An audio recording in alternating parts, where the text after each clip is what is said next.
바이스텀입니다. 윤 대통령은 더 이상 한국을 떠날 수 없다. 내란 수괴 윤 씨에 대해 전 세계 언론들이 속보로 전하고 있습니다. 프랑스 매체 르피가로는 인기 없는 이 63세의 지도자는 출국 금지라는 조치를 받은 최초의 현직 한국 대통령이라 전했습니다. 그야말로 개쪽이란 상스러운 단어가 가장 적합한 상황이 되어버렸습니다. 이런 상스러운 표현이 이토록 잘 어울리는 내란 수괴도 역사상 더는 없을 것 같습니다. 내란만으로도 외신들이 말하듯 긴급 체포감인 작자이지만 북한 무인기 사건까지 더해지면서 내란은 물론 전쟁으로 나라를 박살내려고 했던 외환죄 혐의까지 들춰진 마당이니 아직도 뭐가 더 남아있을까 싶으시겠지만 놀랍게도 많이 남아있었습니다. 더 팔릴 쪽이 말이죠. 블룸버그와 르피가로는 지금 이 내란 사태가 시작된 동기 중의 하나로 디올백에 주목하고 있었는데요.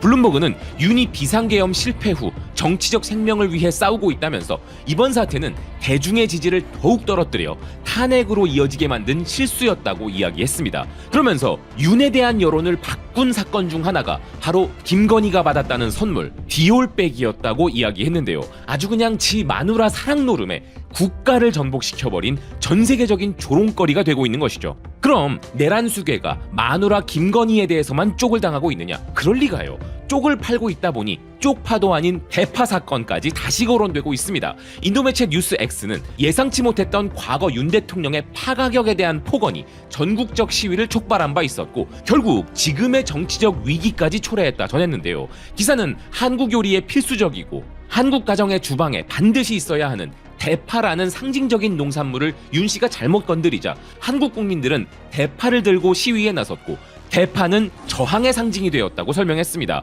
그리고 프랑스 매체 르익스프레스는 윤 씨가 오므라이스 한 그릇에 강제징용에 대한 면죄부를 팔아넘겼던 일도 다시 상기시켜 주었는데요. 음식으로 장난을 치지 말라라는 말이 있는 한국에서 오므라이스로 한일 관계를 회복하려 했던 것도 아직 식민 지배의 상처가 치유되지 않은 한국에서 큰 논란을 만든 바 있었다는 것이었습니다. 이번 계엄령 실패 사태로 인해 외신들은 내란 수괴의 과거 행적들까지 들춰내며 다시 한번 창피를 주고 있는 것인데요. 그리고 우리 자랑스러운 노벨상 수상자 한강 작가의 기자회견에서도 지금 이 내란 사태는 주목받았죠. 한강 작가는 이 자리에서 전 세계의 축하를 받기도 모자란 시간에 현재의 자국의 사태에 대해 어떻게 생각하는지에 대한 질문을 받을 수밖에 없었는데요. 더군다나 한강 작가의 소설이 하필이면 계엄령을 소재로 삼고 있었기 때문에 그녀가 노벨 문학상을 수상한 이 시점에 그 소설 내용이 다시 현실이 된 것을 보면서 도대체 이게 무슨 수치이며 어떻게 이런 우연의 일치가 있을 수 있나 싶은 생각이 개인적으로 들었습니다. 자, 그런데 윤 씨의 행동이 가져온 국제적 망신과 한류 파괴가 여기서 끝이면 좋겠지만 아직도 더 남아 있습니다. 전 세계 최고의 드라마 오징어 게임도 내란 수괴가 선사한 막대한 피해를 피할 수 없었던 것인데요.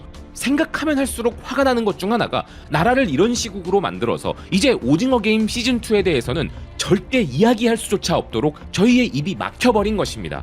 우리 국가의 위기 앞에서 당연히 한류 드라마는 뒤로 밀릴 수밖에 없지만 아직 방영도 안 한 오징어 게임 시즌2는 벌써 골든글로브 작품상 후보에 오를 정도이고 지금 전 세계적으로 엄청난 주목을 받고 있기에 우리 국민들에게도 큰 관심과 사랑을 받는 것이 마땅함에도 불구하고 내란 수괴가 저지른 범죄로 인해 이 세계 최고의 드라마는 그냥 묻혀버릴 위기에 놓여 있는 것이죠.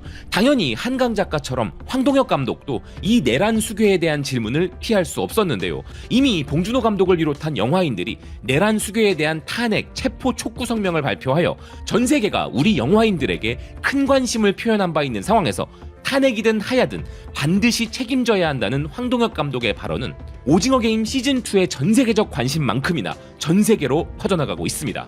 이렇게 한류의 경사스러운 모든 행사마다 우리 국민들은 축하보다는 내란 수괴에 대한 생각을 답해야 하는 처참한 국격 박살의 상황이 벌어지고 있는 것이죠.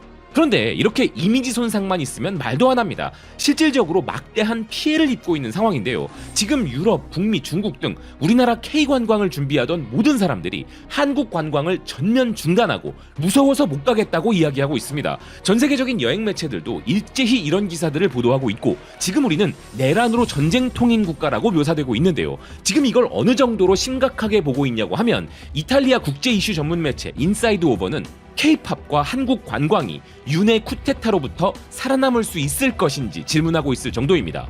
비상계엄으로 트렌디하고 빛나던 한국의 이미지가 훼손되었다는 기사는 2023년 명목 GDP가 약 1조 8천억 달러이며 서방과 긴밀하게 연결된 세계 13위, 아시아 4위의 경제국이 막대한 피해를 입게 될 것이라면서 30년에 걸쳐 어렵게 구축한 한국의 이미지였지만 그것이 훼손되는 데에는 5-6시간이면 충분했다고 이야기했습니다.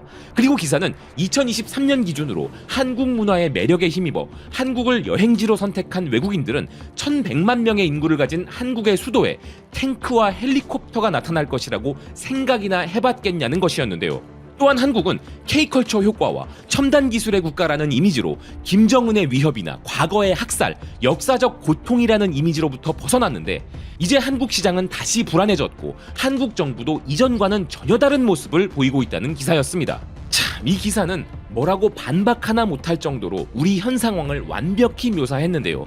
30년이 걸린 걸 단 6시간 만에 박살내며 막대한 피해를 초래한 저 내란수교의 행동은 이미 초래된 150조 원이 넘는 엄청난 경제적 손실을 넘어 장기적으로는 더욱더 큰 피해를 줄 수도 있는 상황인 것입니다. 자, 그런데 앞에 K자만 붙으면 전 세계에서 불티나게 팔리던 시대에서 이제 K가 붙으면 세계의 걱정과 우려를 받는 참담한 시대가 열린 지금 새로운 K가 전 세계의 주목을 받고 있으니 그것은 바로 세계 최고의 민주시민들이 만들어낸 K 시위입니다. 미국의 CBS를 비롯 전 세계 유수의 매체들은 지금 새로운 K가 등장한 것을 주목했는데요. K 집회, K 시위라 불리는 전 세계 그 어디에서도 볼 수 없었던 민주시민들의 진귀하고 역동적인 모습이 바로 그것입니다. 현재 유럽의 독일, 프랑스, 스페인, 영국 등 서방 민주진영의 국가들이 우리와 마찬가지로 겪고 있는 것이 바로 극단적 정치 상황으로 인한 분열이죠.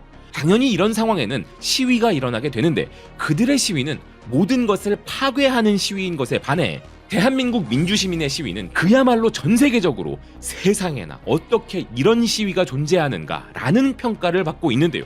지금 보여드리고 있는 유럽 매체들은 한국에서 수십만 명의 사람들이 이런 심각한 시위를 진행하면서도 손수 만든 액세서리와 의상으로 치장하고 K-팝 히트곡을 개사하여 부르며 창의적인 표현을 하고 있음에 주목하고 있었습니다. 그 중에서도 이런 질문이 제 마음에 큰 울림을 주었는데요.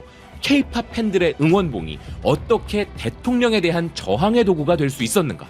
자유를 찾는 수많은 한국 시민들은 과거엔 밤을 빛내는 촛불을 들어왔었는데 오늘날에는 그런 자유를 갈망하는 열망은 동일하지만 그 도구가 촛불에서 K-팝 응원봉으로 변했다는 것이었습니다. K-팝이 경제도 살리고 국가 소프트 파워도 올려주더니 이젠 나라 자체를 구하고 있는 참 놀라운 상황인 것이죠. 해외 커뮤니티에서도 이런 강렬한 메시지를 전하는 시위에서 100만 명이 넘는 사람들이 모인 상황임에도 폭력적인 모습은 전혀 볼 수 없고 평화적인 방식으로 시위하는 한국의 모습은 한국 민주시민들의 품격을 보여주는 것이라는 평가를 받고 있는데요. 영국 매체 가디언 역시도 이번 한국 시민들의 시위의 특징으로 젊은 층의 참여가 엄청나게 많은 부분을 주목했습니다. 기사는 남녀노소 전 세대들이 참여한 민주적 시위이지만 특히나 젊은 세대들의 위력을 실감할 수 있는 K 시위였다고 전했는데요. 스페인의 가장 큰 일간 매체 중 하나인 엘문도는 바로 이런 K 시위의 진정한 위력을 윤석열은 모르고 있었던 것 같다고 평가했습니다. 그런데 이 기사는 다른 외신들과는 조금 다른 표현으로 이 상황을 묘사했는데요. 전 세계 외신들은 일반적으로 내란 수괴가 벌인 이번 일을 정치적 자살 행위나 미친 짓이라고 표현하고 있는데 이 기사는 이번 비상계엄이 윤의 정치적 하라키리라고 표현한 것이었습니다. 하라키리는 저 내란 수괴가 사랑하는 나라 일본의 말이죠. 그 뜻은 다름 아닌 할복인데요. 이 기사가 굳이 일본어로 이번 계엄령을 묘사했다는 것은 엘문도라는 이 매체가 윤 씨에 대해 참 잘 알고 있다는 것 아니겠습니까? 그래서 중요한 것은 아닐 수 있지만 참 흥미로운 부분이었는데요. 그러면서 이 매체는 한국 민주시민들의 무서움을 윤이 간과했다고 이야기했습니다. 기사는 윤 씨가 계엄령으로 국가의 민주주의를 강탈하려 했던 것에 분노한 한국 국민들이 지난 6일간 거리에 나와 시위를 시작했는데 그 시위에서 울려 퍼진 그 전투의 외침은 바로 K-팝이었다고 전했는데요. 어려운 길이 있어도 미지의 미래와 많은 벽이 가로막고 있어도 우린 포기하지 않는다는 소녀시대의 노래 다시 만난 세계의 가사를 소개하는 기사는 이 노래의 가사는 이번 시위에 딱 들어맞았다면서 한국 시민들의 이번 시위는 소란스럽지만 동시에 시민적이고 질서 있게 자신들의 헌법기관을 보호하기 위해 나서는 모범적인 사례라고 주목했습니다. 그러면서 기사는 한국의 이런 신명나는 시위가 가진 진정한 무서움을 설명했는데요. 마치 축제와 같은 전 세계 유례를 찾아볼 수 없는 이런 형태의 시위가 가진 진정한 무서움은 바로 한국인들이 이런 와중에도 품고 있는 큰 인내심이라는 것이었습니다. 한국인들은 목적을 달성할 때까지 거리를 떠나지 않는다는 이 기사는 박근혜 대통령 탄핵 당시에도 한국인들은 그런 모습을 보여주었다는 것인데요. 또한 최근 몇 년간 한국이 잘한 일이 있다면 그것은 바로 소프트 파워를 통해 영향력을 확대하고 있다는 점이었는데, 지금 이 시위에서 흘러나오는 K-팝이 그 대표적인 한류 현상이라는 기사는 이러한 한국의 매력은 계엄령과 맞물려 더 큰 국제적 관심을 받고 있다는 것이었습니다. 그러면서 이제 강제 사임이나 탄핵 절차를 기다리는 윤은 정치적 할복을 저지른 대통령으로 한국 역사에 기록될 것이라 평가했습니다. 이번에도 역시나 내란 수괴가 망친 국격을 우리 시민들이 살려내고 있는 것입니다. 상황이 심각하다고 해서 분노만 가득한 시위는 오래 갈 수 없죠. 지금 이 신명나는 K-시위가 진정으로 무시무시한 이유는 지치지 않고 끝까지 항쟁할 수 있는 어마어마한 힘을 가지고 있기 때문인 것입니다. 그리고 신나는 K-팝 비트 아래에서 심장을 쿵쿵 울리는 베이스처럼 이런 추운 겨울날 거리에 나온 국민들의 분노가 이 신명나는 시위 밑에 깊고 묵직하게 깔려있기에 더 무시무시한 것인데요. 이탈리아 지역 매체 뉴시칠리아는 지금 우리가 겪고 있는 이 모습을 크리스마스 트리와 헌법이라는 상반된 현실로 이야기하고 있었습니다.